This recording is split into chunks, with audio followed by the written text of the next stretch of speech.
Stop draining willpower on fat loss when there's a better way. Getting back to the fat loss and the diet, protein, carbs, fat. How should people be thinking about those? How do they contribute? What should they be eating? Yes. Proteins are essential because they compose all of the organs, all of your enzymes, all the stuff that does work is pretty much protein. It's non-negotiable. And also protein supports your skeletal muscle, which is kind of important because there's two types of getting lean. One is people think you're sick and ask you if you're okay because you lost a bunch of muscle. The other is like people compliment you or saying nice things behind your back because they're jealous and they want to have sex with you, but they can't. I'm used to that sort of thing, the jealousy part, me being jealous. So protein is a big deal for most people who are not pursuing exotic hyper bodybuilding pursuits. As little as just over 0.5 gram per pound of body weight per day protein is going to take care of most of your needs.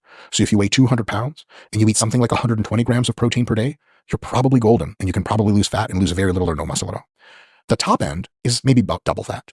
Real insurance policy type of stuff. You're doing crazy hardcore weight training, crazy amount of cardio and activity. You're already very, very lean and you're prone to losing muscle and you're a little older than average, over 40.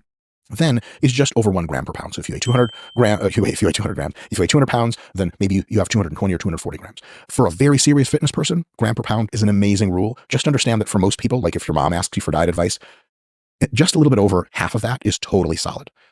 Often best consumed for most muscle mass retention and building through 3 to 5 meals, evenly spaced per day. But if you just have like 2 meals for the average person, if they're eating lots of protein, they're going to get great results. Okay, carbs. I'll do carbs and fats at the same time if you don't mind. There is a big difference between optimizing for athletic performance and muscularity and just losing some goddamn fat so you can see Mr. Twinkie again. Well, there you are, buddy. It's been a while.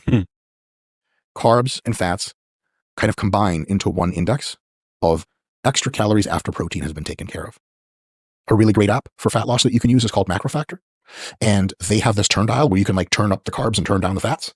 And it's one comes out of the other because for many people, it just doesn't matter as long as you get a minimum of both. If you're getting some fibrous veggies and maybe a few pieces of fruit per day, but you're down to very low levels of carbs, you eat no grains, no breads, no rice, none of that, but you eat plenty of healthy fats, you're golden. You're going to lose tons of fat and be super healthy. If you have minimal fats, like you take an essential fat supplement every day and the rest of your diet has no fat in it whatsoever, you're doing starches, grains, Gatorade, the whole 9 yards, but your calorie balance is set, you've generated a 250 to 750 daily calorie deficit and your protein is good, you're going to lose fat until the cows come home. And it's going to go super well. How you feel on each one of those, how your sport and athletic hobbies are supported, how convenient it is for your life, those are secondary discussions, but very important ones. So it's kind of 2 points here. One, as long as you get minimum levels of fats and carbs, which are very, very low and most people won't hit, whichever one you want, higher or lower, it doesn't matter. But also consider this. If you're more physically active, more carbohydrate generally works better. If carbs kind of make you just want more carbs, but if you get a big satiating effect from fats and you're like, oh, that's enough, maybe you can consider more fats.